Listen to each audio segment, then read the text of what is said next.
my first trip to New York, I was walking by the David Letterman studio, Letterman Tonight. And this is like the greenness of me. Yeah. The buildings are so tall. I know. It was that. It was all of that, and I'm proud of it. I'm proud of my. It was just like, wow, this is huge. It's so exciting. And you just feel the rush of it. So walking past the David Letterman studio, and I just walk in. I walk into the thing, and I open a door. And there's a thing. There's people go, and I walk in, and there's the audience, and there's David Letterman down there, and I'm looking around. And it's dark, and they obviously started taking a break. There's a bunch of people around him, and someone comes up and goes, "Sir, can I help you back to your seat?" And I say, "No, it's okay. I'm Irish." And she goes, "What?" I said, "No, you're grand. I don't need that. I'll just stand." Brilliant. I'll just stand. She goes, "No, sir, you have to have a seat." Well, I don't have a seat. I'll just stand over here. And she goes, "No, you don't have a seat." Yeah. Well, no, it's okay. I'm Irish. It's okay. That's really wow. And she goes, "I'm calling security." Oh no! Right. So then security come up, right, and they take me, and the Letterman show's going on, and they take me, and this guy says, "So you just walked in here off the street?" And I said, "Yep. You just thought you'd come on in here and walk into the show and just stand there and go, yeah." And he goes, "Well, I like that." And then he threw me out.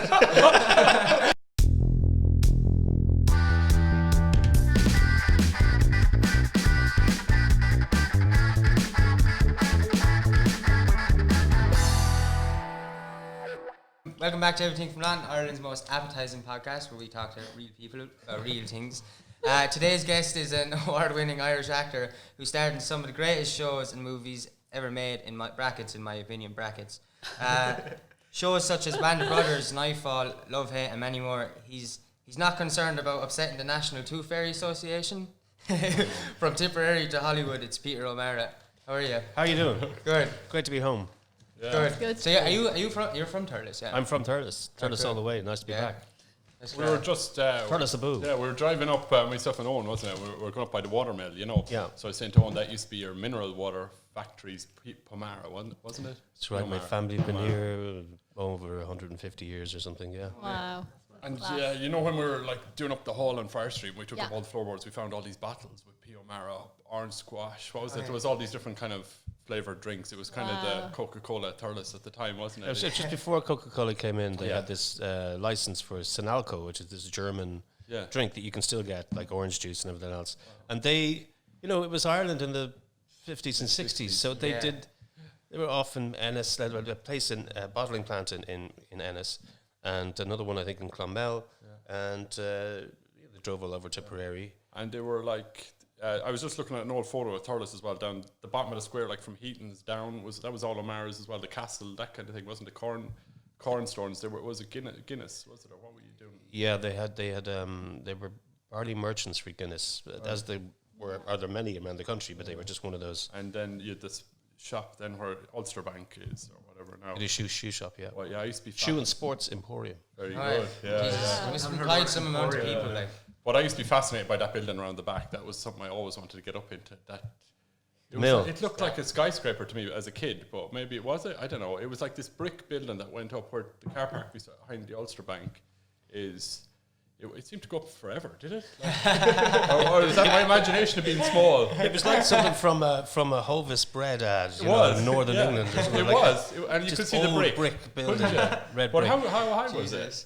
Pretty high. I mean, it was like, I never got up. I was to me, it looked like Liberty Hall or something at the back of the Ulster Bank there, or behind the Sports Emporium. I used to go in there getting grain for rabbits and stuff, but I never got in. I wanted to get up there. You know what I mean? Right. Were you never up there, were you? Never. I just got in there one day. So they had these threshing machines, to separate the wheat, and there were just lots of men in caps again, like a Hovis bread, like that's what it sounds like. I picture moving around. It's a good depiction, like.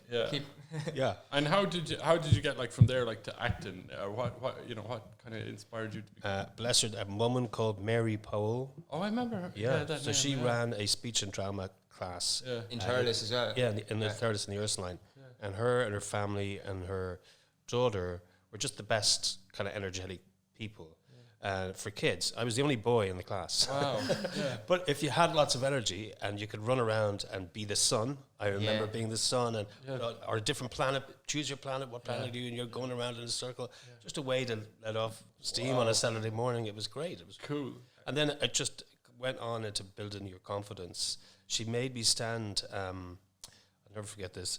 She we had to learn how to recite poetry, and compete in whatever the local contest was.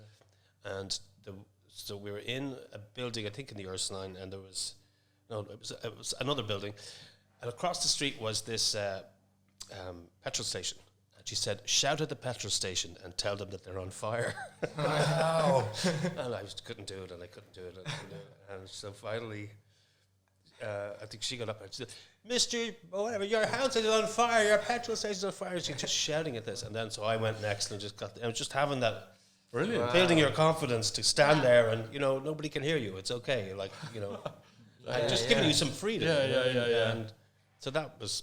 And then it was no big deal to you the next time you were doing it, is it, or what? Then I couldn't stop. I haven't been able to stop. That's really good. Well, I see a petrol station. You think Mary Paul? I think of Mary Paul. I stand on the other side and I go, you're on fire. I think acting is definitely great for kids for helping with anxiety and stuff, because just the whole thing of when you're on stage, you don't feel the same kind of anxiety, because it's not your anxiety, it's almost like your character's anxieties or something. That's the way I always kind of rationalize it in my head. That was I don't know, I just felt like if I had done more acting as a kid, it definitely would have helped mental health, because it's just, you get that confidence, even if it's just for that brief moment on stage, and that you can bring that into your life then. And I think a lot more kids should definitely be open to acting as a kid. I think there's more of it now, though. There definitely is. More of it around. And were you in fifth year when you were starting to think, what am I going to do, or Hadn't a clue. Really, hadn't a clue. But I was lucky that I had a headmaster at school who was like, "You're not academic. You need to do something." So he put me into the National Youth Theatre, which I don't know. Is it still going? Yeah, it still goes. Yeah. It's probably super great now. The main thing is if people were around Thurles, you go to the Thurles branch, the Fracture Youth Theatre or whatever. And then they nominate, let's say, 2 people to join the National Youth Theatre. So, it still runs every summer. I'm not sure this summer, but probably next summer again. Yeah. And that just brings kids from all over the country, different backgrounds, and you're trying to in, and you're all a bit sheepish around each other for the first bit. Yeah. And we did Arthur Miller's Crucible. Oh, cool. So it was, all about Salem witch trials and the metaphor of McCarthyism. Yeah. It's very relevant to now. Yeah. But when we were 17, it just really opened a door on stuff. So we did that. And then it did very, very well. So we were all back at school, and they took us out of school and they put it on at the Olympia Theatre, which was huge. Wow. Massive. Wow. Being in the Olympia Theatre at age 17, so cool. And Laurel and Hardy had played there, and all the ghosts of the old people, the different acts throughout the years. Amazing. Were you thinking then, okay, how do I get into this, or how do I make this my job? No. Or were you just thinking, or were we just kind of in the moment more? Just, you're willing it to happen somehow. And not knowing. Meanwhile, people in Dublin had, they did drama all the time. Drama groups, drama here, blah, blah, blah. Yeah. We didn't have that. Yeah. But then I got a place in Trinity College, the Samuel Beckett Centre. Wow. Which is a very serious place for actors. You wear your leotards and take it very seriously, okay? Yeah. And... was it intimidating that, going in there? Yeah, a little bit. I think it took a bit of fun out of it. There were 2 groups. There was players, Trinity, and then there was the acting program, which was very serious. And the players just went off and had fun. They were all doing history, and I'm doing biology, but I'm also doing some drama. Brilliant. Yeah. And Dominic West was in that group, and he's gone on to mega stardom. And Jason O'Mara, another great Irish actor, was in it. So they had fun. And was Peter O'Mara in that? No, you weren't. No, I was busy wearing a leotard ticket. They said you'll have to have tights for this program. Because be wearing a leotard for your neutral. Okay. So I had to go. I went into Switzer's at the time, which is now Brown Thomas, and I walked up to these girls behind the counter, and I said, "I need to buy some tights," and they just laughed. And I was just like, "This is hard enough to ask already. Do you have tights for men?" I just fell about laughing. Wow.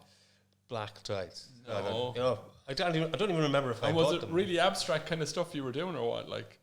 Just a lot of heavy theory and it's a bit like, I went hurling. People just go out and hurl. Yeah. But golf has become something that you have to train, and you get specialists to talk about golfing, and it become a science. And it's almost people just overthink it, and so acting can be a bit like that as well. People just overcomplicate it, but really, I saw an end of year show in Rat Minds. I'd say it was a bit like that. It was basically there was a guy who was sharing a flat with, and he was going out with a girl who was doing it. So we went to their show, and we were all sitting around the edge of this hall, and someone would come in like this, and I'm a tree. You know what I mean? Yeah. And stay like a tree, and someone else like that. And that was grand for a minute, but it went on for about 2 hours. And I kept making eye contact with the guy across from me, one of the parents or something. And I was just under so much pressure. Do you know what I mean? Yeah. It's bizarre though, isn't it? But it's not far. Like, it's not a show. It's a show to show what they can do, I suppose. Yeah. It's just a different like music. Like if somebody kept saying, solo for me for. Or like all of these shows like whatever it is, America's Got Talent, where they're really over concentrating on great song. Like you never discover Bob Dylan or It's like there's one specific formula for it, and you have to follow that formula, kind of thing. It's a bit of that, And then like, what was your first big break then after that? So I left college. I had no idea what I was doing. You graduate from drama school. You're licensed to work in any restaurant in the world as an actor. And I came home for the summer. I came home to Thurles, and Fela was on, and two of my best friends, we were in a band. What were we called? Bubble, I think we were called. Bubble, And we jammed down on in Liberty Square, and there were people coming in from all over, and I think I still have, because it's old coins, because it's a Fela. I think I have a jar with the 350 or something that we earned. Wow. But it was really, so it was first or second year of Fela, people coming in. No one could believe all these bands were going to come to Thurles. When I was a kid, I was a big fan of the Pretenders. Oh, yeah. And I remember asking my dad, do you think Chrissy Hine or the Pretenders know about Thurles? Like, does anybody know about this place at all? Like where I live? Do the Rolling Stones know that we exist? What's your dad say? Yes, of course. He said, they might. The mad thing is, like, if they were going to know of any town in Ireland at that time, it was going to be Thurles. Like, they'd know of Dublin, but after that, it's like, I don't know, the bands that did play at the Fela, like, you could be sure that some big massive bands were asked and in contracts and stuff, like, or in talks about coming and playing, like, so like weirdly enough, like those kind of I'd be surprised. I wouldn't be surprised if those kind of bands did actually know about Thurles at that time, like, which is weird to think of, but like.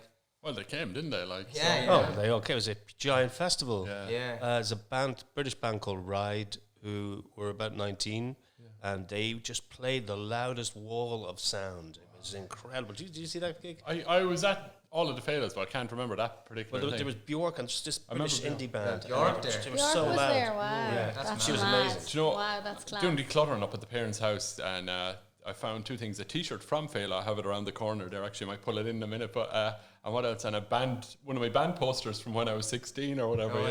No way. What was your band called? We had to change the names because we were so bad. This particular time we're called The Hype. We were called Servitude. I found Servitude. There's nothing to be embarrassed. Servitude was the first name, and we had one particular gig where nobody came, of course, except my brother and his friend. And after one song, they left. They drank up and left, and we were left there on our own like a band practice. And your man emptied the till out and said, "That's it, you're gone. No more." So we had to change our name, and we got back again a couple of weeks later, as The Hype. And he says, "Yes, they're the same band." And we're going, "We're not the same band. Did Servitude play this song? They didn't, did they?" Like that. But he let us back again. We used to change our name just to get more gigs. That's hilarious. Yeah, but we're a different band. Yeah, completely different. Different lineup, different everything, I think that was like the situation with Codaline. Like they were a different band. Like they had just had a different name. Yeah. And then I think they just decided to change their name. Like so many bands, you do see that like they do change their name and suddenly it like renews them and they kind of start again. Because I guess it didn't renew us. He knew what he was doing. Queen weren't even originally called Queen. They were called like Smile or something. Which I don't know. I only found that out lately, and I thought that was mad. Like so many bands have actually changed their names. Sometimes you just need a new identity, or you want to shrug off the old band or whatever old music you've been associated with. So Yeah. What can you do? Just go for it. Yeah. You know De La Soul? De La Soul. They're on the t-shirt. So at the back of Semple Stadium, I was walking at the back, just trying to get into the stadium, and De La Soul were coming out, and they were like waving at everybody, yay! And the bus got completely lost in the throng of people. Like, it couldn't get its way out of town, so they kept kind of going around in circles, and De La Soul in the bus going, yay! Over and over. Like. Oh God. This is surreal. It's Thurles.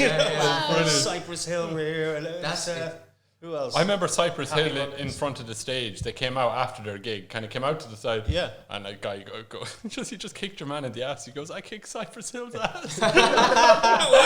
There was a guy in our class in school, a complete header, I just remember them walking through the crowd. They came off the stage and they walked through the crowd and they kind of shook hands with people. Yeah. That's funny. That's Oh my class. I remember Brian Adams' mic broke. Do you remember that? The lead fell out at the back of it and he went mental. Like, Oh my God. but, there was a couple of powers up and down. Did you notice that? No. But It would be I know if they've had Fela for the past 2 years, but to make it like as big as that again would just be incredible. Yeah.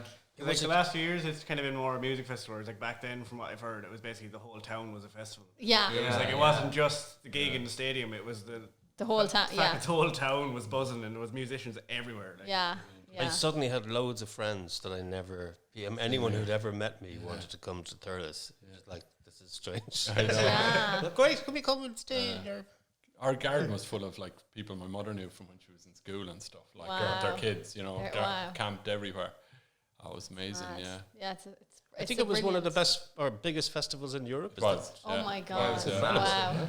Yeah. Wow! Massive. There is a great, maybe it's done online, but Will Leahy put together a documentary on 2FM about it, where he pieces all. It's a documentary about Fela and interviews Michael Lowry and all the other elements that kind of helped put it together in MCD and what it was like. And Wow. yeah, Class. Check that out. and Van Morrison, Steve Wall of the Stunning has a funny story about Van Morrison played and insisted there was a red carpet.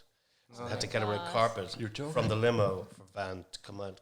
Wow. That's funny. That's mad. And he was brilliant. You know, The first time I heard of Van Morrison was at Fela when he was playing. I'd never heard of him before. I don't know why, but I heard of him loads since. Like, but I was wondering, like, I didn't really. When you hear something the first time, you don't get it. Like, you know what I mean? But yeah, he was fabulous. I was going like, they're all excited about Van Morrison. I see this guy coming out, and I was going, is this it? Like, you know what I mean? Yeah. But now, obviously, you know, you got all the albums and stuff afterwards, and Similarly, I didn't really like as you move up the island and you go up to Northern Ireland, like Van Morrison very quickly switches from Bono to Van. Van is God. he is. Yeah, yeah. Yeah. I became obsessed with him after that. Yeah, he's amazing. Like, you know.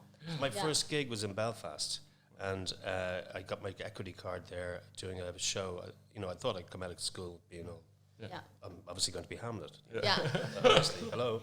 And instead, I got on a musical, called A Slice of Saturday Night. And it was in Belfast at the Arts Theatre. And that was my first gig. And so then I discovered Van Morrison, and because everybody was playing Astral Weeks, which is still just an incredible record. Yeah. Wow, no, he's amazing. And you did some TV as well, children's TV at the start, didn't you? I got a gig. I'd done lots of theatre, so it was just completely broke, basically, Wow, and tired. And somebody was kind enough to say, "Would you like to try and host a television show?" And it was a late night television show. And in the 90s, there was a show called The Word. Oh, yeah. The Word on Channel 4. Where was this? Was this over in? This was in Belfast. Oh, Belfast. nice. And Okay. UTV wanted to do their own version of a kind of late night, Okay. something Yeah. slightly risky, kind of, with bands and maybe rude talk or something. So myself and another guy got the gig, and it was such an introduction to showbiz because I got to see how it, what really goes on. So we would book bands to come, and they would come to Belfast and play in the studio. The Buzzcocks came. Oh, wow. And they, you're supposed, like, you're told to do this song, and then you're off stage, and that's it.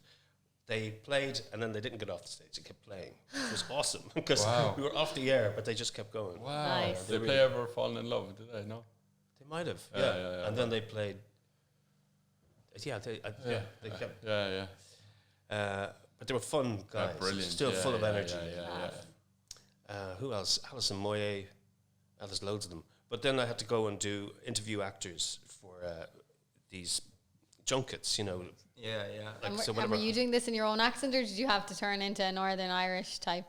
No, I was just. Your own. But my first one, I think, was the Brady Bunch movie. Okay. So all the actors are in London, and they're sitting in a hotel room, and people are coming in and going, and they get asked the same stuff over and over again. You know, like, how did you get into character? And they're just sitting in a chair going, and so if you come in going, hey, sing the theme song, and here's a T-shirt, and make it fun, they wake up. A bit like this show, you know. Something different. I know, because I guess the traditional question are always, how did you get into it? Where did you start? How do you follow your character? It's good to learn, but you know, it's for the German markets, for the Japanese market, everybody knows. You're saying we should all sing? Is that what you're saying? Well, that's what we've got the guitars ready to go, so we'll just have a jam at the end. Yeah, exactly. Yeah. So I'm just learning. You only get 10 minutes, and then you get your questions, and then you're gone. And so you have to sit there and pretend like, hey, you know them really well, great, sing the song, and they're all up for it. Like every actor wants to kind of, Yeah.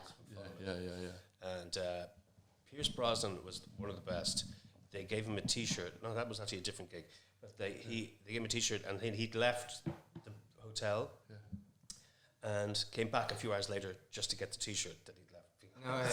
Brilliant! That's good. That's class. Yeah. Wow. Wait, when like growing up in Thurles and stuff, like, did you ever? I don't know. Like, did you ever?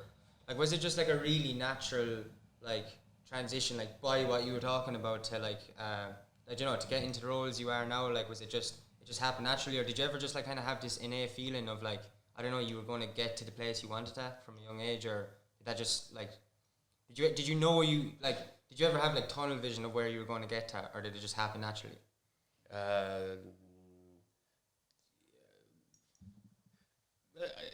I willed it. Yeah. You know? Okay. Yeah. Cool. Did you? Yeah. Lovely. Well, I mean, I feel like there's lots of different things that you want when you're 16 or in your 20s. If you feel awkward and you think, well, if I'm famous or if I'm in a band or in a movie, it'll be easier and girls will like me, and then I won't have to make the effort. To them, they'll come to me. I mean, that was one of my my prime objectives. And is it true? Yeah, you just it is. It certainly helps. But I'm doing what I wanted to do. I'm grateful for that, because I realised that's not. There's a lot of people don't do what they want to do. Sure, they don't just try to be. I mean, it's still hard, and it's very competitive. Of course, even more so now. Yeah. Finding what you want to do as well, like that's like I always find like if you can get that at a young age, like that's a blessing, because I think when you really find what you want to do, it does become a bit easier to get there. It's like not knowing for sure what you want to do always seems like the difficult part. Yeah. Would you have any advice like to a young Peter O'Mara, you know what I mean, watching this or whatever, if he wants to do this and be an actor, what to do? Hey, avoid this or do that or whatever. No. Shout at petrol stations. Shout louder. Shout at petrol stations. Good question. I would say don't worry so much. Okay. Just play with worry. Play with, okay, you know, the hand wringing. It's a very Irish thing, and I think it's something for our generation that maybe you guys don't have. But if you're born at a certain time, you know, to want to be an actor was unusual, wasn't it? Like what? Like like Robbie Sheehan is so of this time, and he's sort of metro and fabulous. He's great. Yes. And, you know, if Robbie had been growing up in my age, it would have been a very tough life for him. I remember career guidance, going into career guidance in school, and it was like we were one after another, you know, one. And I went in, and he goes, "Actually, you have the undertaking thing. Sure, that's grand. Send in Darren." Oh my God. My career guidance. So he said, Jesus Christ. Send in Darren. So I waited for my friend Darren, and he wanted to be a hotel manager or something. I don't know. I don't think he even did, but it was the option for the work experience was in the hotel. Yeah. And he came out shouting at the woman. He told her she was a bitch. You know what I mean? Because she said he wouldn't be a hotel manager, but he could work in a hotel. She didn't see him as a hotel manager. I don't see him as a hotel manager. Are you serious? Yeah, he told her to shout. He just shouted at her and slammed the door. But I think it's like with anything in life, like people are always going to say no, but someone says yes. Yes, so yeah, like, you have to keep knocking. It's amazing how many people say no. Yeah, it's crazy. Like for anything, no matter what, there's always going like, okay, fair enough, there is people, and like you could be a dreadful singer and you're just not going to go places, or you could be a terrible actor and like you might not, like you just might not be good enough. But generally I think for any kind of career, like you just have to get that one yes, but you can't give up on yourself. Because if you give up on yourself, like the game's over. But even if no one thinks you're good or this is for you, absolutely. Don't believe them when they tell you that you're not right, and don't believe them when they tell you you're amazing either. Exactly. That's true. Exactly. It's like a kind of a good balance. But yeah, it's ridiculous that I think children though now are much more confident, or like I don't think I ever grew up with people being like, oh, what are you like you can't do that or whatever. I think now it's a much more like, maybe it's good in one way and bad in another way, but people are like, you don't really have to be realistic anymore. It's just like go for it because life is short, so it doesn't make a difference. But then nowadays, I guess there's so much because it's about the economy as well, but it's like nowadays then it's like, then you're like, oh, well, do you actually make money from this, or how do you get a house now? But I think most people are encouraged, and there's far more courses for different things. Like, you know, before it was probably just Trinity. If you didn't get in there probably was nowhere else to train. But nowadays there's so many courses, and I think the arts is such a massive industry now. Like no matter what, like we can do a podcast here at your house. Before it would just be RTE or you can't work in like radio or something. By 10 different people, all this like stuff. Which there's a lot more kind of backdoor entries for people who don't go like the traditional route anymore. Like it's kind of there's a lot more like choices. The internet exists, so if you want to do YouTube videos, like there's no one stopping you. All you need is your phone or whatever. Like it's so much easier to access anything. But did you grow up with that, knowing that? I mean, I did. Like, I mean, Instagram, like all those things are kind of still new. Like, I don't think I was one of those like children at 13 with like the same kind of emphasis on social media as there is now. But yeah, I don't know, was that from my parents or anything like that, but I never had that thing of being like, of anybody being like, oh, you can't do that or you can't do that. Like, mostly all the encouragement was like, oh, look, just do what you want, because what's the point in not doing what you want? Like, like there's maybe, okay, for money or something. It's such a different mindset. It's good, isn't it? Because it was definitely a kind of no, you'll do hard work. And you won't have, enjoying yourself, is it? No. But I think like you know, when I often hear friends or other people, they're just like, oh, I'm like, oh, I don't like my job, or someone is like saying, oh, every day they go into work and their colleagues just complain how much they don't like their job and like they're miserable, blah, blah.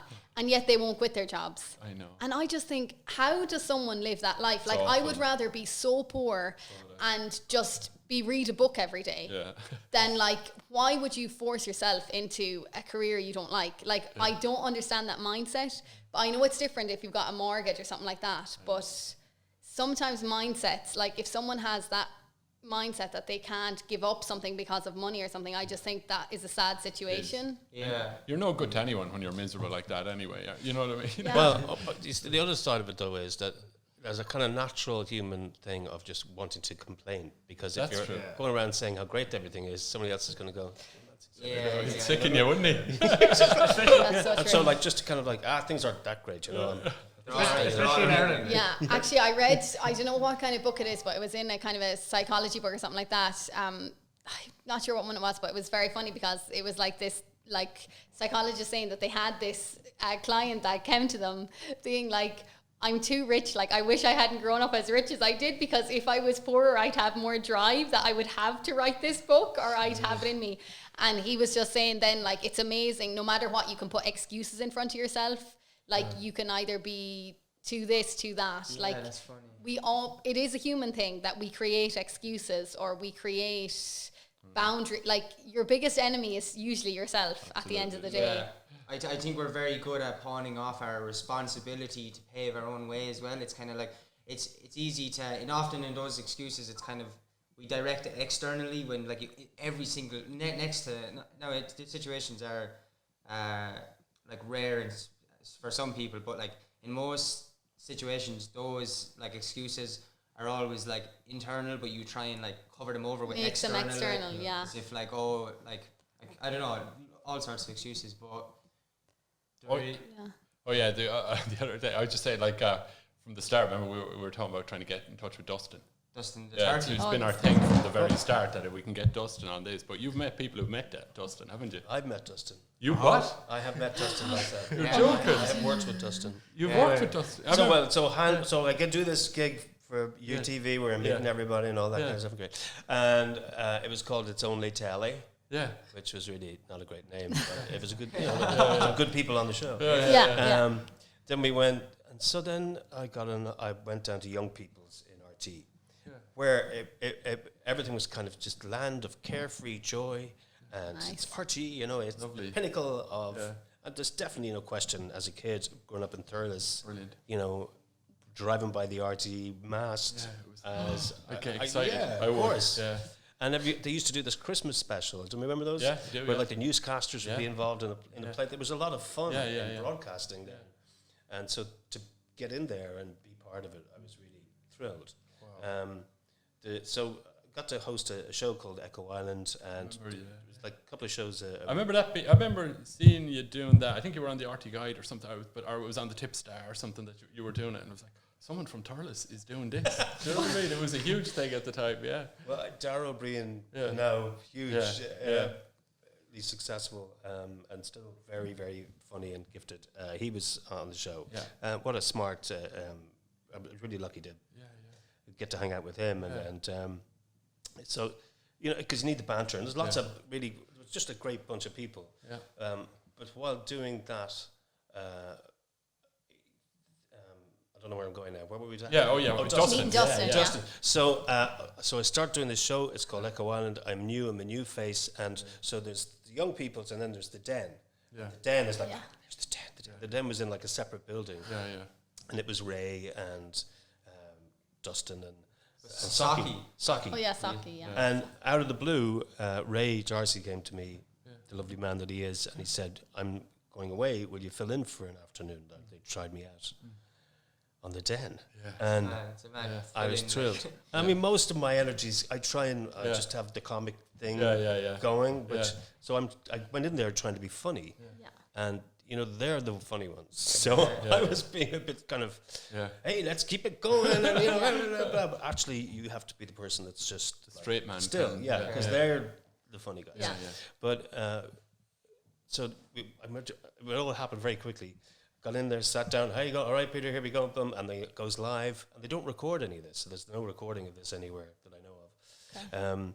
But we went live, and they went to birthdays, and then we went to a few other things, and then we're off the air as you link to whatever the program is, and the whole room just goes silent. Okay. And I'm like, being the actor, like you want feedback, like how are we doing? What we all do, like, am I doing a good job? It's just that's what you want, silence. Because the guys are obviously thinking, they're doing their own thing. And we're back in 5, 2, and then back again, and then was that nerve-wracking? Oh yeah. I'd be having a heart attack at that stage. Well, I was so grateful for it because I got to meet them, and then. But I didn't see them. I didn't see the guys, at all. I just saw Dustin, and funny. I know. It's so amazing, later I met the people behind the people, and really nice. But is it always the one guy that does it? It is, yeah. Yeah, because like, what will happen when he? No, nothing happened to him. Not until we meet him. He's protected by the. He's protected. Okay. Drinks Thurles fresh milk. He'll be fine. And Saki, and it was enormous fun. But then.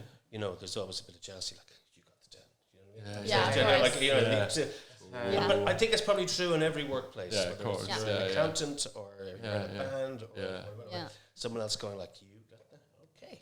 Yeah. But that'd give you another buzz of confidence as well, wouldn't it, when you get stuff like that? Like, oh yeah, man, I was on cloud 9. Absolutely on cloud 9. Yeah, it was great. And like, would you like to do more presenting now, or was that just a phase in time, or is it something you actually have interest in? Who knows? I think yes. Why not? Even when you come in, like you're just natural. I don't know. Like you naturally you're are the way you are. Warm, like before we even went on, like you're just being your authentic self, which is like just feels like naturally I don't know, being able to be really good, like funny presenter, like I don't know. I'd hope to see more of it anyway. I think that'd be good. Thanks. Craig might have a new recruit. Yeah. You can test yourself here. It's big budget, like, Yeah. We'll sign a contract. We can give you tea and roundies. I'm in it for the roundies. You're not so bad yourself, by the way. Very good show. I've been really enjoying watching it. We'll get there. Did you ever walk? So you're like over in California now, living there. Are you living there? Now I'm in Thurles. Currently. Yes. In this moment. Live. This is not a hologram.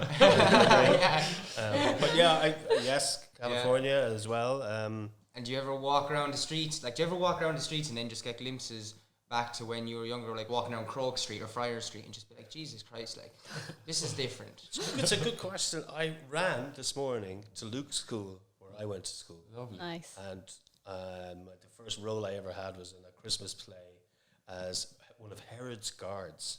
Okay. Right? Wow. No, I might have been a shepherd before that over there at the Ursuline. Yeah. But so Luke's school, which didn't really do plays, but they did like the Christmas play, and it was who was going to be Herod, and it was a lot of and I got to be a guard, so and I was the best. I just know Brilliant, that. you were made for it. I was such a guard. I was there with the spear, and it was like a piece of old ash or something like that, like a bit of a branch of a tree. Yeah. And this was it. And man, just totally focused, totally in the role, 100% guard. Where's Peter gone? And it was. And I was connecting the way you do, with your younger self this morning, because that school is totally new now. Yeah, they did a big extension there like last year. Yeah, it's a lovely school. It is. And so you go back to the ghosts of your younger self a bit. That's really cool. That's amazing. Very good. And tell us about the dentistry career. That was a really fun, brilliant role. That was in Love Hate, just for Love Hate. So. Could you have a look at my teeth later on, maybe? I really wouldn't want to know. I'm the last person you want looking at your teeth. Still, did you watch the show? I'm just a terrible dentist. So you're not qualified, is what you're telling me? Not at all. No qualifications. Okay. For anything. Were dentists mad at you or something at the time for? I read something yesterday about dentists being mad at you or something for betraying a dodgy so, dentist. but I think there's also a bit of hype as well. Yeah, That great was a big show. Yeah. There's no way there was that many people that were mad. I'd say most people were kind of thinking, "No, I'm dentist. I'm cool." Like, it was making dentists cool. Yeah. Really? Yeah, I think so. Yeah. Well, he was kind of a shady character. He was an interesting character, wasn't he? I did meet a dentist in Italy. He was an American guy. He said, "Oh yeah, sure. Sometimes people don't need to work, but you're doing like you're upping revenue. So you'd say, well, maybe some braces would be a good idea. You don't really need them, but it's not going to harm them, right? Exactly. You think that? Gotta pay for the yacht or something like that. What was your first kind of film role? The first film role. This actually really ties into Love Hate. So I left RT and I got back into theatre. And West End, weren't you, or something? No. I was in Juno and the Paycock in the Royal Lyceum in Edinburgh, beautiful city, and then I got into the Abbey, which of course was, it's the Abbey. It's amazing. So just that was the place I wanted to go, and I was really nervous about it. I kept kind of, thinking, oh, I'll never get in there. Once I was there, it was just a great experience and great people. But I've lost my train of thought again. Yeah, but your first role in film. So while I was there was something, I forget, it's called Aristocrats. Oh yeah. David Caffrey was directing it. Yeah. David Caffrey was directing it, and I got on for a day. Wow. So that was my first dramatic role. On again playing something like a guard. I forget. Oh, the actual show was Aristocrats, not the play, not like the Brian Friel one or whatever. No. Did you redo that thing you did in Luke, the role you resurrect the performance from Luke? I have that role. I have that all prepared. So I got to do that, and then whatever it is, 20 years later, I'm working with Caffo on Love Hate, and the show was written by Stuart Carlin, who I worked with in RTE. Oh, that's cool. So that was a lovely sort of everything comes together. I have to say that's happened a few times. Things keep crossing over. The world is so. I think so. Like the world is so small, and you like it's good. It pays to kind of be nice to everyone, or you never know. Even like young, like everyone is just, well, the world is small no matter what. Wherever you go, like you always meet someone that knows someone else. Yeah. Like the world Is it is such a 6 tiny degree or 7 place. degree of 6 degrees. 6 degrees, Yeah. but I'd say it's even a lot smaller. I think so. Well, I've tried to test that. There's like a website where you can type in like different actors and stuff, or like try to see. It tells you how many links they are to Kevin Bacon. Like, That's and gas. like, I have never gotten a score above 4. Wow. I have picked like the most obscure extras from some foreign film I watched, and it would That's still be like a mad. 4 or somehow. Like it's either there's no data available or it's not higher than a 4. I can't get a Wow. 5 or a 6. It's mental. Yeah. Anybody watch NCIS? Yes. So David McCallum, who plays Ducky, right? He was in The Man from U.N.C.L.E., which was the series in the 60s. Yeah, yeah. His dad was the head of the Scottish Philharmonic, I think, right? Okay. So he has a musical background. So he recorded an album in the 60s, which is what you did. Yeah.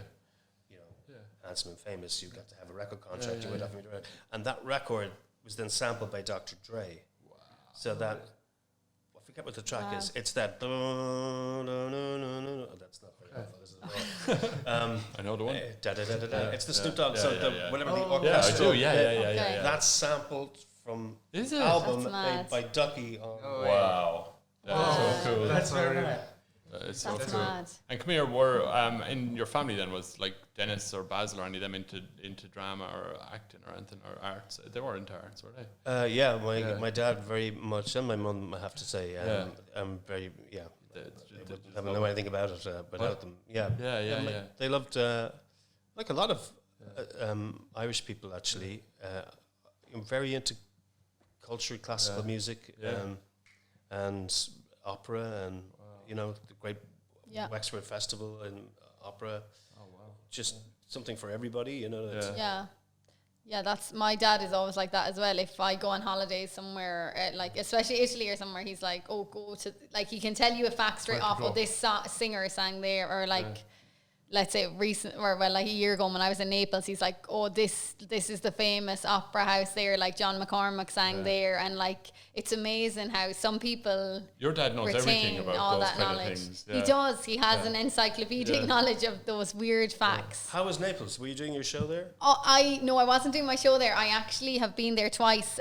First, I volunteered for a month at a hostel there. This was 2 years ago. Absolutely love Naples. The reason I went there to begin with was, do you know Elena Ferrante, the writer? Okay, no, I don't. Oh, most amazing. She has actually, her book is a series now, My Brilliant Friend. Okay. She writes the most amazing novels, like books you'd just like devour. So she has this book that's like all set in Naples, these 4 books, they're a series. And before, I remember, I lived in Lithuania as well for a while. And I remember this guy, I was in a hostel there as well working, and this guy came to the hostel and he had said, he was like, "Oh, I've been to Ireland before." He was from either Portugal or Greece, I can't remember. And I was like, "Oh, where were you?" And he goes, "Oh, I went to Limerick. I love Angela's Ashes." Okay. And I was like, that's so strange. Like, I've never heard of someone going somewhere because of a book.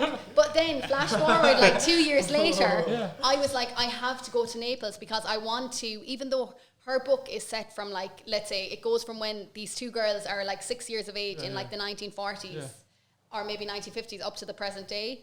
And she writes, like Naples is like a character in the book as well. All the streets, all the places. And the way Naples kind of builds up over time and stuff. So I was like, I have to go to Naples. So went there, absolutely loved it. I mean, in the summer, it's just so hot. It's just class. Wow. And now a lot of people, they don't like Naples. Okay. They think it's like not a great city or like it's rough. It's like very mafia kind of orientated or whatever. But for me, I love it. So then, of course, I went back last year as well, but I toured more of Italy than last year. But yeah, it's beautiful, is it? And kind of rough and beautiful. That's exact. What I felt about it was like, it's so authentic. unpretentious or something. Obviously, there's so many different neighborhoods. Yeah. But the area it wasn't really a touristic neighborhood, but like all the washing is just hung from the balconies. Oh, lovely. Well, that's lovely. And everyone is just kind of, home, like all the Italians, like they kind of, you know, when they talk anyway in Italian, they're kind of shouting at each other or something, but it's so like, you just feel like, you know, the way sometimes, I guess everything is on the street, so you see more humans, whereas I find in Ireland with the cold weather or other places, everyone is kind of usually stuck inside. People don't, like, you don't sit at your door in the evening. The whole street isn't full with people. Whereas over there, they just sit on the street or they're looking down from the balcony, and the conversations are crisscrossing from balconies. That's cool. Were you writing a play at the time there? I wrote some things out there, but nothing of big significance, Your really. last play you wrote while you were away, did you? I did, yeah. Petra, yeah. Yeah, Paddy Goes to Petra, Paddy yeah. Goes to Petra, yeah. It was a brilliant play. Yeah, so that's one of my things I'd love to do is like when I go away, write stories based on my travels. Is Petra in Greece? Petra's in Jordan. Oh, in Jordan? Yeah, Jordan, yeah. But, Near kind of. yeah. I've been there. Have you been there? Yeah. Well, Have you been? it's class. Yeah, I was there, yeah. Well, you'll have to see the play, Paddy Goes to Petra. Really, Yeah. really It's good. brilliant. Oh, yeah, you were there, weren't you? Yeah. Yeah, you and you. Well, you guys I what, went to it, yeah. It was what did you think, guys? It was Did you like powerful. it? Yeah. Oh, thanks, It was guys. powerful. Wow. Your man was brilliant. Brendan, wasn't yeah, he was saw brilliant. the We're, actor. Yeah. What's his we're name? looking to Again, find Brendan Dunley. He's brilliant. Yeah, he's from actor. Cork. We're looking for more places to do it, but then obviously lockdown hit, so we don't know what the story will be, but we hope we can do it a few more times. Or he can do it, rather. I'm just on. it's amazed that somebody read Angela's Ashes and went, this Yeah. place of Irish misery, Yeah. I have to go there. Yeah.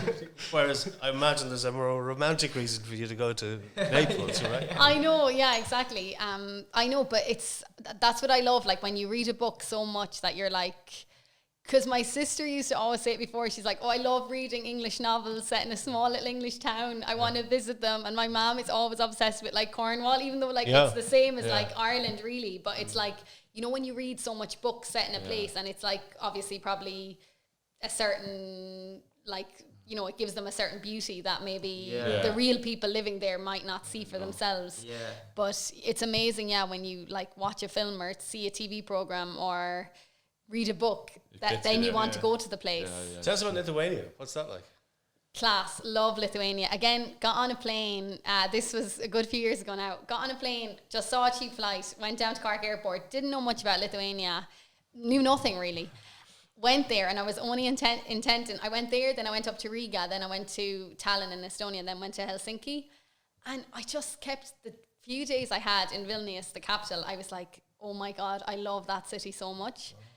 And I was like, I have to go back there. I had absolutely nothing to do with my life. So I literally went on to like hostelworld.com. I'd stayed in a different hostel when I went there before. Was it and hostelworld.com? Yeah, something like one of those hostel websites, like that you get all the hostels.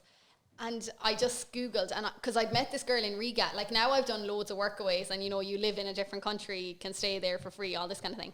But at the time, I'd never done anything like that. And so I just Googled the hostel, saw ones that had like, you know, very high ratings, and I went up to the door of this hostel, went into the receptionist, Valdis, and a good friend of mine now, and I was like, hi, like, I was like, could I volunteer, like, do you take volunteers or whatever? And he was like 10 minutes later, I was already settled in there, and all I had to do, it was a brilliant, like, bargain. I had to do reception for 8 hours, 2 times a week, Brilliant. and I could stay there. Now, obviously, I was in a dorm room. It wasn't, like, super luxurious or anything. But I made so many friends, just absolutely loved the city. Most of the people there speak English, the younger people. Now, I was right in the city centre, so it's absolutely beautiful.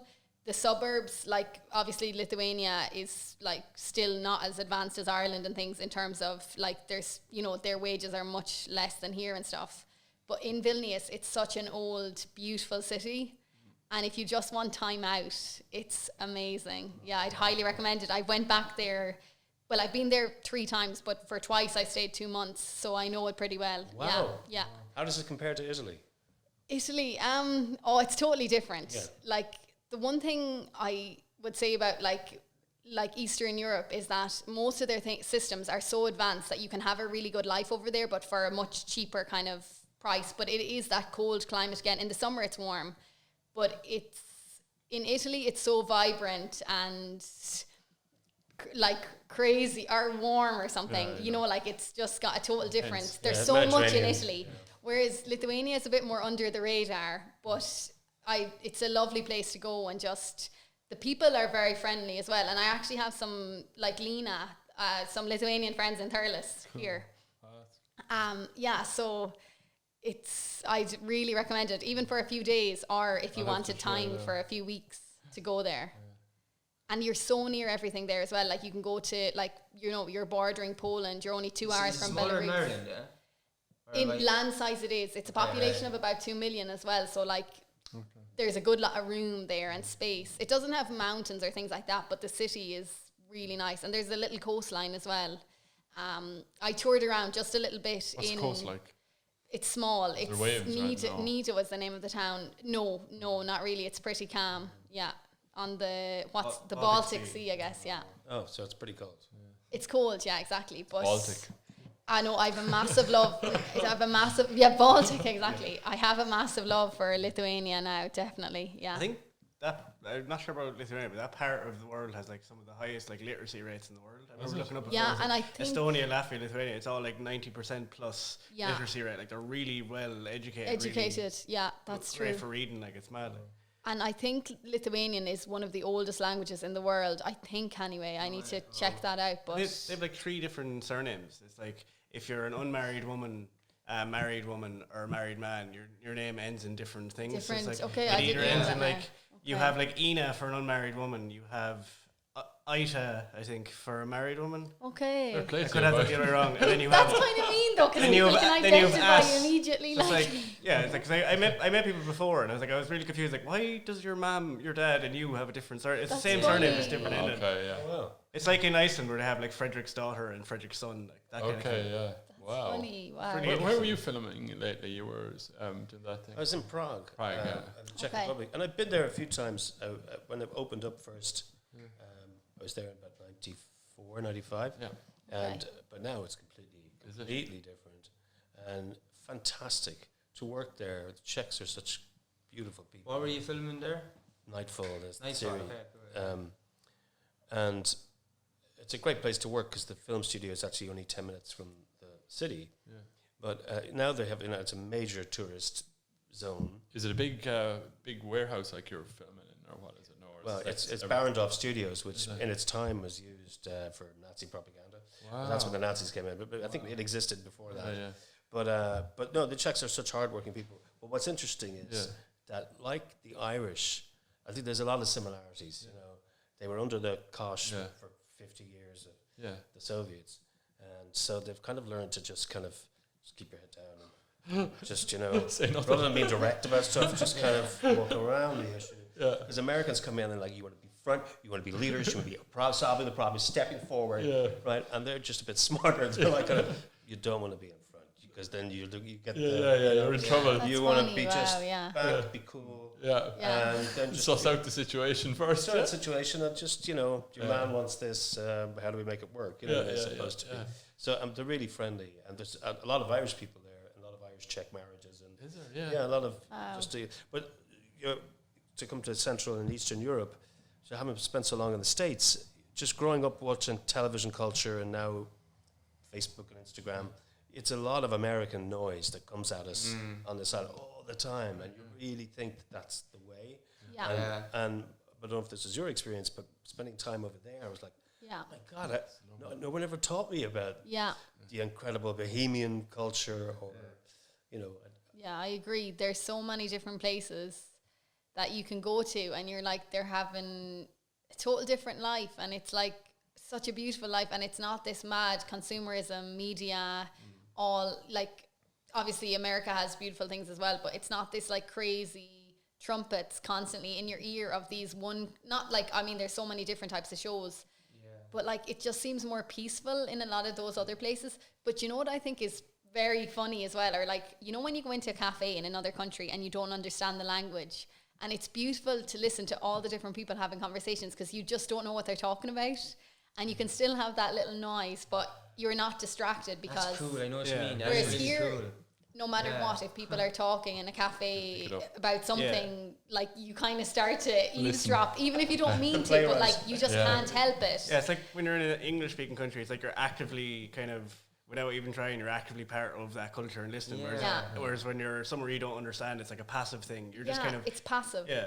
And I think when you're not in a country, you don't feel as responsible for the political situations, or you're not... They're not your those- conversations. Like, obviously, I wouldn't even be worried about political situations, probably no matter where I was. But at the Yeah. same time, you're always thinking, oh, should I do more while I'm here? Like, I need to be... Whereas when you're in another country that you can't really do those because you're such an outsider anyway, I think all of that leaves you, and like I know a what you mean. calmness overcomes you. I don't know in America if you feel that, like, at least you're away, no matter what, like you don't have to take responsibility for America because you're Irish. But in Ireland, you're like, I don't really need to care too much about like political things here or things like that because I live away. I don't know if you'd feel that, or maybe I'm the only one that feels that way, but I think maybe it's, well, now that I'm a dad, I'm definitely concerned about things the future, here and Ireland and Europe. But like, what an amazing thing! Like in the 10 years that I was away, and people go, Ireland, man, Ireland's just like blowing up. You can't believe it. I'm going, what? I just left there. I know. There's nothing going on. What are you talking about? And you go, like, Ireland, man. And sure enough, Matthew McConaughey and all these people like flying in and things. Just that things started to get crazy. And now where we are. So it's really nice to come back to. I think one of the advantages of being Irish is that you're just you're just there. The Irish guy, like if you're British, you're very. People have a kind of attitude about that, and if you're American, you have an attitude. These are imperial forces that have their own very strong identities and cultures, and then we have our own. Like I saw a theory before about like kind of why kind of Irish people are so well received in America, and like I don't know if it's true or not, but it's just like an interesting thing to think about. Where it's basically 3 of the main like kind of bloodlines for like kind of white people or European Americans are like German, English, and Irish, and out of those 3. It's like Irish is the only one that America hasn't had to fight a war against. And that was their theory of like so if you come from an English bloodline, you might be like, oh, I don't want to be seen on the other side of like the civil, like not the Civil War, the Independence War. Like Germany, like some people still like are still kind of holding on to World War II then as well and placing that over all Germans. Whereas like with Ireland, it's like there was no war, there was no real big historical significance to not be proud of Irish people or to hold it against them. And like, I don't know if it's necessarily true, but it was an interesting thing to think about that. It's like there's no real negative reason for Americans to not warm to Irish people. Well, Americans are, I have to say, so generous and welcoming. Like it is the great thing about the country. Like, for the most part, brilliant. But they're always oh, you're from where? They're interested. They want to engage, and I gave a year in Mississippi, living in Starkville, Mississippi. You lived in yeah. But how nice the people was on every weekend. Like, so I was kind of a student there, a student exchange. That's class. And, stop the lights. That's class. Wait, Mississippi. It's like the most random place ever. Yeah. So like, so we're on my roommate or whatever. We're on campus every weekend. I was going to somebody's house for like, and oh my god, I'd say I put on about 3 stone while I was in Mississippi. Like, they were out doing each other at hospitality. Like, Wow. It was. What was it like? Swampy. It was, well, a bit down there, I suppose, but it was beautiful. And it was like, people were really warm and friendly. They say the Irish people are friendly. I think Mississippi people were more friendly. South is so friendly. They are so friendly, and the food was beautiful. No, they're just nice people, and they kind of go at a slower pace. And like I say, even like people's names. So like I remember like Mary, Catherine, Elizabeth, you come over here. You know what I mean? It was like, it wouldn't be like just Mary, come over here. It was like Mary, Catherine, Elizabeth, you come over here right now. I want to tell you something. You know what I mean? They make everything longer because I've loads of time. There's no rush. You know what I mean? And they were just nice people. Yeah, I loved it. Yeah, Starkville. Yeah, but the Americans, I suppose that I went on a field trip with them to New York, and then I like New York as well. But like it's like a culture, a different culture again. You know what I mean? There's so many parts to America and so many. My first trip to New York, I was walking by the David Letterman studio, Letterman Tonight. And this is like the greenness of me. The buildings are so tall. I know. It was that. It was all of that, and I'm proud of it. I'm proud of my. It was just like, wow, this is huge. It's so exciting. And you just feel the rush of it. So walking past the David Letterman studio, and I just walk in. I walk into the thing, and I open a door. And there's a thing. There's people go, and I walk in, and there's the audience, and there's David Letterman down there, and I'm looking around. And it's dark, and they obviously started taking a break. There's a bunch of people around him, and someone comes up and goes, "Sir, can I help you back to your seat?" And I say, "No, it's okay. I'm Irish." And she goes, "What?" I said, "No, you're grand. I don't need that. I'll just stand." Brilliant. I'll just stand. She goes, "No, sir, you have to have a seat." Well, I don't have a seat. I'll just stand over here. And she goes, "No, you don't have a seat." I go, "No, it's okay. I'm Irish. It's okay." That's really wow. And she goes, "I'm calling security." Oh, no. Right. So then security come up, right, and they take me, and the Letterman show's going on, and they take me, and this guy says, "So you just walked in here off the street?" And I said, "Yep." You just thought you'd come on in here and walk into the show and just stand there and go, yeah. And he goes, well, I like that. And then he threw me out. That's so cool. Yeah. Wow, that's funny. class. That's so funny. But New York is amazing, isn't it? Like the whole thing. I've never been to California really. Like I was just in it by mistake once. We drove through Death Valley and we ended up in a diner. Asked them where we were, and they said we're in some part of California. I don't know, but anyway, that was the only thing I say. But I'd say the coast and all that is beautiful. The desert has its own kind of. You hear about it in songs, and you know, you guys would like it. It's just that the desert has its own kind of magic and mystery to it. But after a while, you get tired of the desert. Yeah, to come home to the green. But what's the ocean like, and the sea and all that kind of thing? And it's not great in LA. Is it not? I have to say no. I mean, there's surfing there certainly, but a lot of cigarettes on the beach, and that was my experience of it. It wasn't. I did. You know, the image of California, the postcard.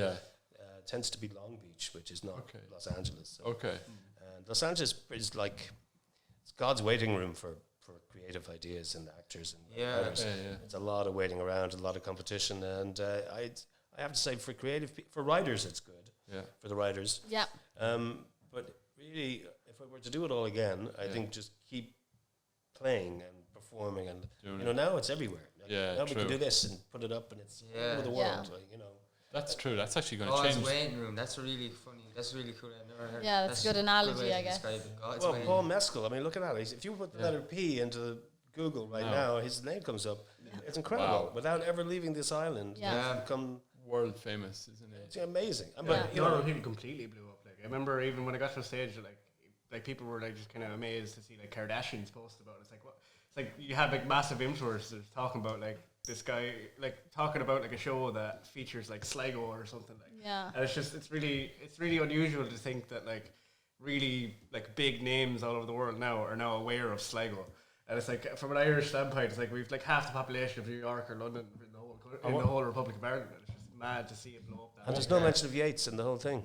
This is a great opportunity for the Yeats Society to get in there and go hello, we are Sligo, but also I think we're going to see a huge surge in Gaelic football. On screens. I think, and wearing chains. I would imagine.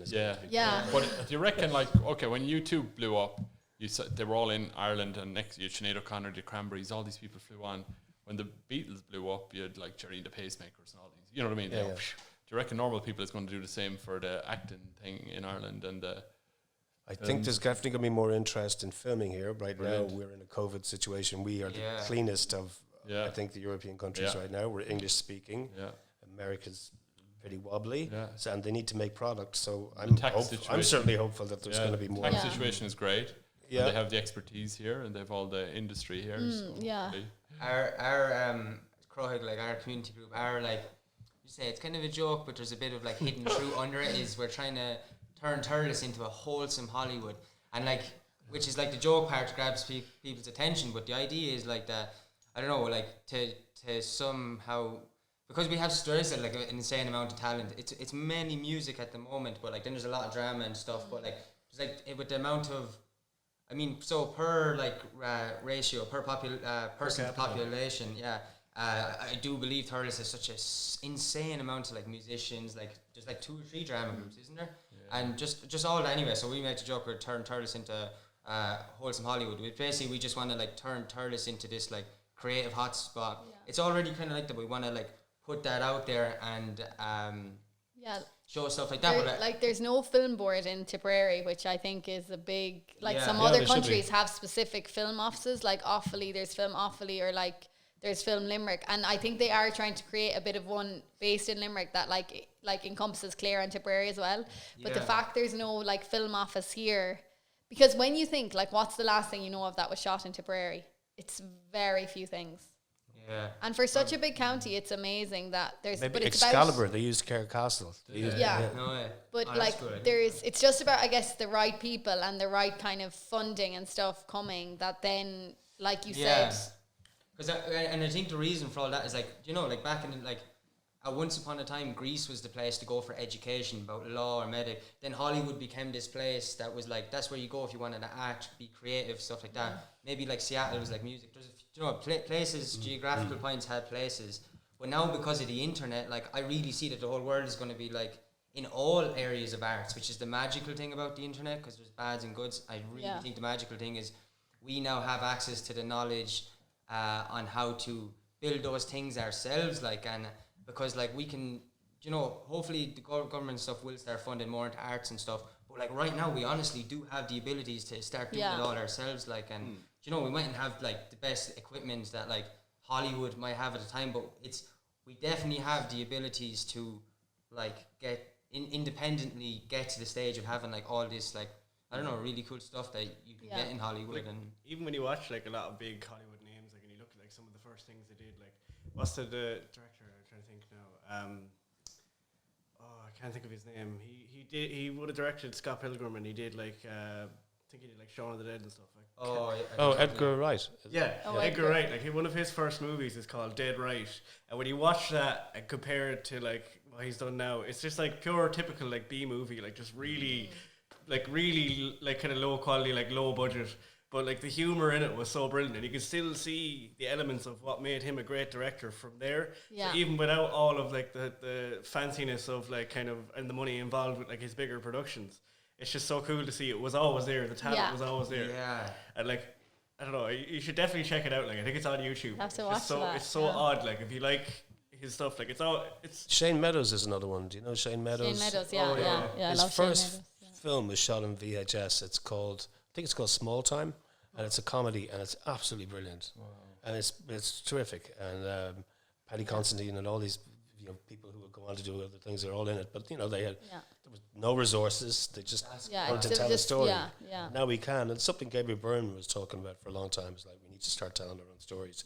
I remember him saying that like 20 years ago, and it's true. But now there is people are kind of exhausted from American storytelling, with all the greatest respect to it, and now they kind of want to tell their own stories. I haven't seen it in a long time. I was watching Home and Away with my mother yesterday. Wow. I'm thinking like we've learned a lot about relationships from Australians. Haven't we? Like, it was our anniversary and I didn't want to let you down. Wow, they're so thoughtful.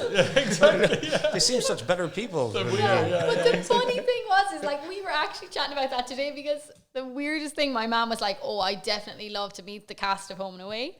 Again, it's like, I don't know what it is, but we were just laughing because we were like, she was like, years ago, remember like Lara Corb or whoever was bringing, there was like the stars of Home and Away were flying to Ireland and making appearances, and like you pay like €15 like to go get your picture names taken with these guys. And my mom was like, oh, I would have definitely gone to that, or like if they did it again, I'd definitely go. And when you're just like, that is so funny, because I think Home and Away is like not half as popular in Australia. No, it's mainly just got like Thurles could be one of their main. Speaking of Meccas, they might be like Home and Away, like, oh my god, the figures in Thurles were high today. It's basically Ireland and England. Like I remember reading some of our Ireland and England is what kind of keeps Home and Away afloat. Like, it's like they thought about cancelling it a few times, but like Ireland and England just have such a big demand for it. Like, because most Australian people favour Neighbours, but like most people I know in Ireland would definitely prefer Home and Away over Neighbours. Like, it's so funny. Like, I didn't know there was a difference. It's like rival gangs. One was on before The Simpsons and one was on after. There was a break in the middle. I was never really got into Neighbours, but now I haven't watched Home and Away in years. But I remember when I went to school, every day when we came off the bus at like 6 p.m. or after study or whatever, it was like eat your dinner in front of Home and Away. And that was probably the only like television I watched for years, when you're studying or whatever. But Is it a big influence on your playwriting? Massive. I can put it all back down to that. No, but I mean, I've respect for any soaps because like they do churn storylines. And I actually bought this book a few years ago.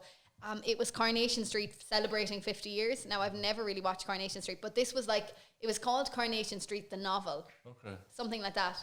But it was actually an amazing read because all the storylines are, it's just great for getting storylines or how little things are revealed with characters and plots. And how, it was just like a kind of a masterclass in all the different plots and stuff that went on over the years for 50 years or whatever. Maybe it's not 50 years, but whatever long was there for. And never got resolved, or did they? Well, just mix like what happened, like whatever character, blah, blah, and just what went on. And I think it's amazing if you are ever to write for a soap or something, how cool, like you have to nearly research the characters I did this thing before called E20, EastEnders E20. It used to be this show based on EastEnders, but for young people. And I won this kind of, like, they took on young writers to, like, write episodes and stuff, but I didn't get to write episodes or anything, but I got to do, like, the masterclass with some of the writers. Cool. And it was really cool. We went to Albert Square and all that, but they were saying it's amazing because, like, some fans who've been watching the show every single night for the last 20, 30 years, they know the characters inside out. So if you're a writer who has only just seen a few episodes of the show, like, you can't have that. You need to study. Like, they have literal, as you probably know, like, Bibles of these characters. And these soaps have gone for so long. It's not like a TV series with 2 seasons. You just sit down in one day, watch the whole thing, you know it. These are people, they know the grandmothers, they know the uncle, they know he had an affair. It's like, it's actually such a massive thing to take on as a writer. I always wondered, was there this, like, great plan behind it, or was it just were they always constantly winging it, like, and I do think that soaps are probably way underrated in terms of production, or from a writer's standpoint. It's definitely has to be well planned, because, like, when you think about it, to try to get the balance between, like, having a story that actually comes to some form of end, so that you get that kind of what's the word, kind of you're arc, like, you're happy that it's ended, you're content, the resolution that we're looking for. But then you also have to be able to introduce new cliffhangers to keep people watching the next episode, and to keep that constant writing process going must be, like, that's a huge skill. Like, I think a lot of people take shows for granted. It's a bit like Clooney and so many actors and camera people and directors. It's great learning. You know, I have to say, I wish I'd done so, because you just learn the ropes very quickly, speed, and you don't get much time to rehearse. It's like the best training. It's almost better than drama school. It must be so hard to keep it fresh and all that kind of thing if you are doing that plot. Now, no, I think, well, with the writers, do you mean for the actors or the writers? For the writers, yeah. See, I think there's a large turnover with the writers as well, so it's not like, maybe there is some people that would write there for 20 years, but for a lot of people it's more a training ground that, like, they'd learn how to write, blah, blah, but then they'd move on to maybe a bigger series or... Is there a thing as well that there's only, is it 9 or 13 stories or something? Did you ever hear that? Oh yeah, the 7 plots. There's only 7 stories in the world, and it's just variations of it, basically. Yeah. And it was like Shakespeare or something, was it? He had all 7 in his... I'd say, obviously, but it's all like you either... It's Romeo and Juliet. It's good, You know what I mean? I had no interest writing until you said that. I want to prove that. Only 7. There's only 7 stories. Yeah, there's only 7 plots. Please just prove that. I'd say there's only 7 personality types as well. I don't know. I can't agree with that. It's 7 colours, but you can mix colours then. You know what I mean? But I think if you make your categories vague enough, you can divide enough into categories. So like if your definitions are, like, really vague, then you can divide things into 7. But, like, if you take things kind of... It's like, you know, that website, TV Tropes. It's like some of the tropes in things are, like, really vague things, like, oh, there's a relationship between the main character and someone who was a friend. Yeah. It's like, that's really vague because the way that's portrayed in a film, I know. That's what makes a difference. Yeah, that's true. So it's different. Yeah, that's how you make them different, isn't it? Yeah.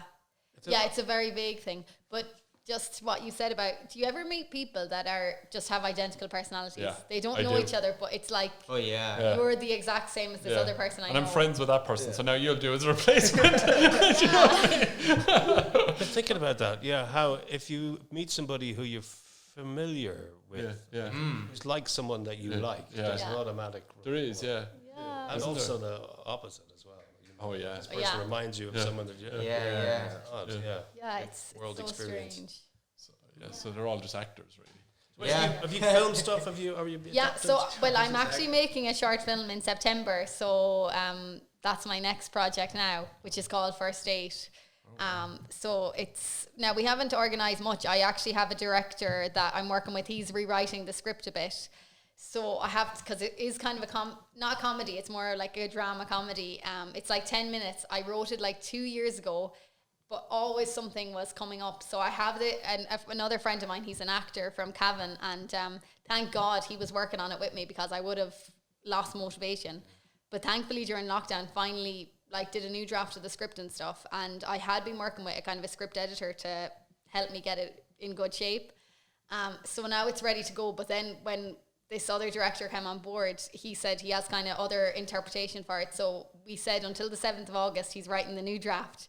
And then we'll hopefully go with what he has. Hopefully it's going to be better. But if not, maybe we'll stick to the original one. But we're definitely going to shoot it in September no matter what. You're going to shoot it here in Tip or where? Yeah, in Doon. So my uncle Anthony, he's got a kind of a farm over there that his wife grew up in, but they live in Dublin, but it's like a holiday house, so it's way down a lane again. So we have that, and it's just 4 characters. So I'm going to act in it, Alan, and then there's the 2 other parts that we haven't actually cast yet. So did you like Normal People?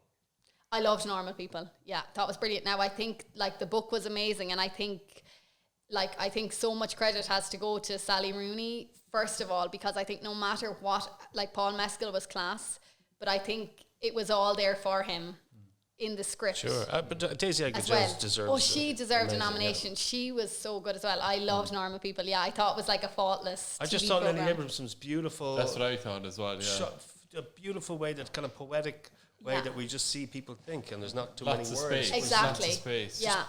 And each episode's only half an hour as well, which is unusual gorgeous, for drama. Yeah.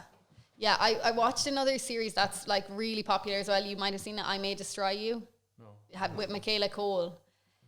Wait, what's that? What is it? It's another series. Again, it's like everyone is saying, oh, it's like the best TV series this year and stuff. Like even, it's obviously so different than Normal People, but it's all about sexual assault, but it's done in such a different way. Like it's all about the boundaries, and it's about this girl who can't remember. She thinks she was raped, but she can't actually remember the night because she was drunk. So it's about trying to figure out like what was consent, what isn't. And again, all the episodes are just half an hour each. There's 12 episodes. It's on BBC. But it's really strong as well. I think I still prefer Normal People, but it's a total different style of show. And is it on Netflix or what? No, it's not on Netflix. It's on BBC. Okay. Yeah. One thing that I think is really cool about that kind of topic, like consent and sexual assault and stuff, is like years ago it was kind of a case of that was a storyline used for like kind of graphic purposes. It's almost like they'd show part of the scene to make you kind of disturbed, whereas now it's like they don't actually usually show the graphic part of it. They just kind of explain all of the context around it, and it's so much more valuable to people watching it because you get all of the information and all of it's a lot more educational for people. It's not just a scene you want to look away at, like, and exactly. And what's good about this show as well is it's not like, oh, straight to the police station, this is what happened. It's just about like drinking tea the next day and saying it to your friend, like, do you think this happened? And like some of the episodes, what's cool about it as well is that like some of the episodes they flash back to childhood, as in the whole episode is suddenly when she's a child again. So it's more, it's good that it's more of a jigsaw you're assembling yourself rather than it all just being laid out for you.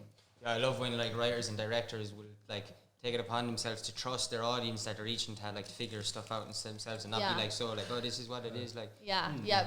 Actually, recently though I was laughing because have you seen the film A Fantastic Woman? No. Yeah, it's absolutely class. But it's set in it's Sebastian Lelio. Do you know him? He's done like a lot of really good stuff. But basically it's set in Argentina, I think, or it's in South America anyway. But it's all about a transgender woman who is basically is the girlfriend of this man, and then he dies and the family don't want to know her. Yes. Or a transgender man, I guess, a woman now. Yeah. And they don't want anything to do with this woman, and it's all about her story of like trying to grieve for the man she loved, but his family like taking back the apartment. Just like very simple, such a simple film, but really good.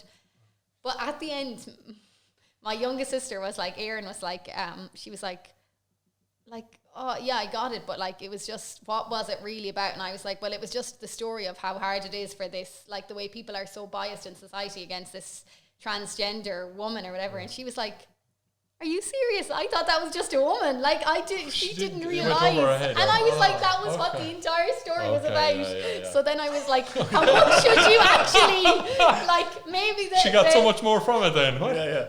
I was like, maybe the like maybe they should have given a bit more information then, but I thought it was obvious from the way she looked and everything. But obviously my sister, that fact had just went over her head. But another film I watched recently, which I thought was brilliant and was like such an accessible film that anyone could nearly make, it's called 2 Days, 1 Night. Have you seen that? It's Marianne Cotillard. It's set in Belgium, and it's like about this woman who loses her job and she's got depression, so she really needs the job because she wants to be out of the house, and she's married and has children, but she works in some factory or some kind of workplace, and there's 12 of them working there.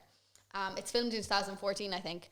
But basically, they're either going to, the boss has said to them, Sandra loses her job and she's made redundant and you get a €1,000 bonus each. But only 2 of them vote that she stays on and they don't get the bonus. Okay. But she's in such a bad way that her husband says to her, look, chat to your colleagues and see, will they get this, like, will they hand back their bonuses and then you can keep your job. Yeah. So over the weekend, she has to go to each of the 12 other people she works with and chat to them like, look, would you just not take your bonus and I can keep my job? It's fantastic. That is so it's such a simple film and it's just everyday life. Now I know that's like Belgian, but like French cinema, there's so much good European cinema. What's it called? It's called no, it's not on. It's on. Like I watched it on BBC, but it's called 2 Days, 1 Night. It's I'll have to watch Belgian. That. It's brilliant. It's sort of 12 Angry Men, but just spread it out. It's so good, it is 12 Angry Men. Yeah, that's true actually. But and is it 12 people? Yeah, there's 12. Yeah, that's true. It's probably just a basis off that, but 12 colleagues that they go to. But it's so simple. But by the end, you can't turn away because you're like, she could have like one left to do, and you're like, it comes to the stage where so many say, look, I will vote for you. They agree to do another ballot on Monday, and it's like, I will vote for you on Monday, or I won't, blah, blah. So she's trying to get at least 8 people or 9 people to say, oh no, there's 16 of them actually, to say at least 9 of them will say, you can work. Is this a series or a movie? Movie. It's really simple but brilliant. Wow. Yeah, so it's class. And you just told us that and you didn't give any of the plot away, which is good. That's really impressive. Your wife is a scriptwriter as well. Is she okay? Yeah. And what kind of stuff? I think being married to a writer, you get to glimpse really how hard it is. It's incredibly difficult to be in your... I mean, actors get sort of labelled as, actors, they only care about themselves and a bunch of narcissists. But I think writers are in a whole other room unto themselves of like, it's all in their head. It's in your head. Hey, we're all dancing around. What are we going to do? They want you to solve the problem. And, if there's a problem, the writer gets blamed. Yeah. And if things don't develop, the writer gets blamed. And then, you start off with an idea. The idea is just on the page. You've now got to get it from that page into the world. Yeah. And the process of getting it into the world and getting anything made is a miracle, let me tell you. Even the bad stuff. Yeah. That's why Tarantino says, celebrate any movie. Absolutely. Anything. Just the fact that somebody said, right, we're going to make this thing, and that team, everybody came together, and they got up at 6 a.m, and they filmed it. Is a miracle. It takes a miracle to come to the world. And then on the day, when you're filming it, and you have the actors, and if there's any issue, who do they look to? Well, the writer, right?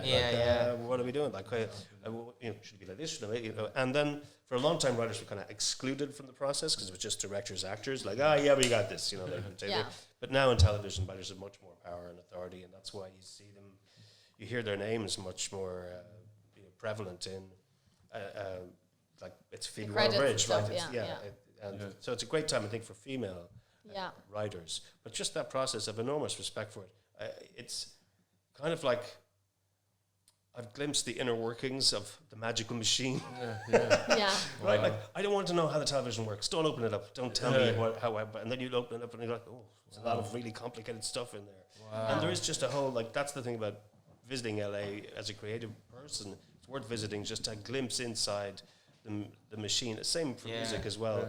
To see how it all kind of comes together. And you very quickly get an appreciation for the part that everybody plays. What I like to do is when I go to a set on a day that I'm not working, because then I can see everybody outside of my work role. That is cool. And I actually see them doing their job. So I get to know hair and makeup better. And I love meeting set designers and people like that, because they do incredible work, most of which is just whizzing by and never gets,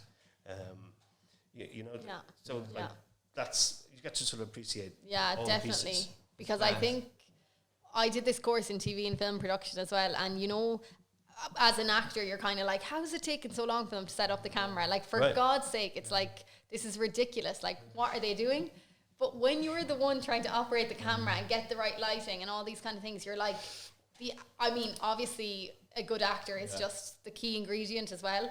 But then you have so much more respect, because you're like, at the end of the day, all the actor really has to do is say the lines, obviously say them well and stuff, but there's so much technical things that go on to make any kind of a frame look good. I know. That it's just, and the writer as well is like, But I think that's what it comes down to, because you can watch a bad film if it's kind of filmed a little bit badly and stuff, but if the story isn't there, it's dead. The interest is gone. Whereas at least if there's some sort of a story is there, you'll stay focused on it. Well, I think you can save things definitely in film that, you know, because you can do stuff. Editing and stuff like that. Yeah, or putting an effect or whatever. Like you can definitely move things along. Yeah. And in film, I find it quite daunting actually. Sometimes you get on the set and there's 50 people and it's just, theatre is great because it's just the word and that's it's true. an easier process. There's a lot of people there. It can make it a little bit more complicated. So great film actors, the more I go into this business, the more, you know, the further on I go, the more respect I have for them, because it just takes a lot of it's a sort of different attitude. It's a different process. I worked with Tom Cullen on Knightfall, who's a young guy. He was on, what was he on? People I guess would know him from what's the big house drama? House drama. It's a you know, the fancy Downton Abbey. But he's really brilliant, and he's like just so able to do things like every take is completely different and very brave in front of the camera. Wow. So so his energy will kind of like, you know, and so he's just, you know, just kind of grown up like sort of, and he's now directing now as well. So he's got this great buzz about him. Yeah. It's kind of infectious because I'm sort of slightly like still a little stiff around the camera sometimes, which is quite happens to actors quite a lot because you're worried. Especially if there's a big set and everybody there must be kind of, you know, must be hard to. But even like the likes of working with Mark Hamill, very into the voice. Was he? And well, yeah, because he's got an amazing voice, and you know, think of the flying hours the guy has, incredible. So just kind of watch and learn from him. I'm still learning. Wow. You know, just that thing of just kind of being focused and because the angle of the camera can just completely change everything. Perceived. That's what's tough about it. Okay. You don't have any control over it, so you can look really strong, or you can look, you know, and tilting up, all that stuff. Wow. There's a whole other language that's going on that you, the viewer, are not necessarily aware of. You're just being guided like Hitchcock on his way. And like, do you have what are the directors like? Do they tell you bring it down a bit or up a bit, or do they give you that like?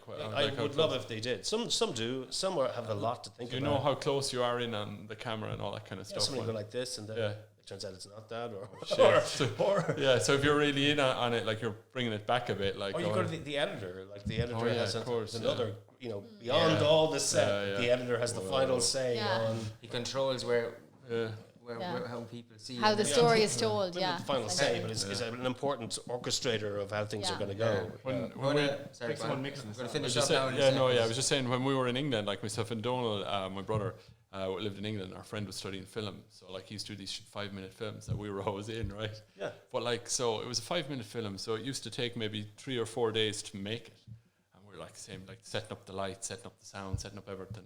Sorry, Pete, I'm not slagging off your films or anything, but they were so bad. Like, I don't even know, he laughs about them now. They were so bad. You know, everything. That's how you need to begin. It's like music. The first song you write, like, you know, it's not going to be a crazy hit. Like, it's the lessons of life only come through failure. Yeah. I remember we had one of them was like we made it with real film, so we'd only one take for everything. So we'd fight scenes and we'd literally just beat the crap out of each other because we couldn't afford a second take.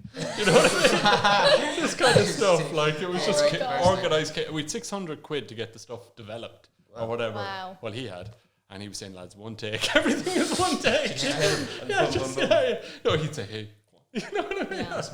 But it was so much fun, though. And you really have respect for even things you think now are bad films. You think, you know, you really, really have respect for these guys that do the real thing, you know. What's amazing that now you can shoot that on your phone. Yeah, exactly. Yeah.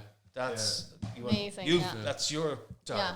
And then I found this, you know, there was some great apps. So, and I was in a band, and we went down to Cork, and we recorded a demo, and it took 3 days, and and it was amazing in the mix, and it was very serious, man. It was like, you know, that's it. And now you can be in your home or whatever else. I don't know if you have any of you have this app figure. Do you have this? No. App figure, no. It's so. This is something that. That's cool. This is a tune for the day. That's yours. This is it. You made it.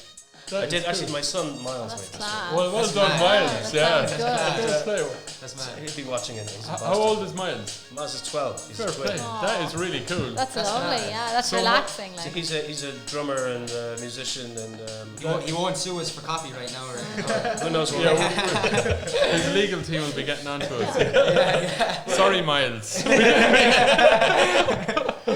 I think we're going to finish up now. We're going to record our second episode. You bet. Thanks so much. One personal question before we go. What's your favourite colour?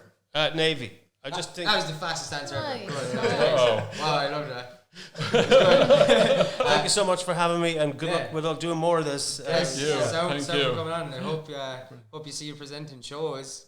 I don't know. Yeah, I hope we see more of that. Tell Dustin we were asking for him, will you? Yeah. And we're looking for him. Sound for coming on, Thanks. and we're going to record the second episode now. Thanks for watching. Thanks to the Credit Union and DH.Ryan Architects for sponsoring us, and thanks for watching. Thanks for drinking water if you're drinking water. And Thurles fresh milk. Thurles fresh milk. Yeah, we'll send them an invoice after this. Stay hydrated and eat fruit. I'll say good night, but it's probably what time will they be watching this? In the Good day. night. Right. Bye bye. See ya. See you.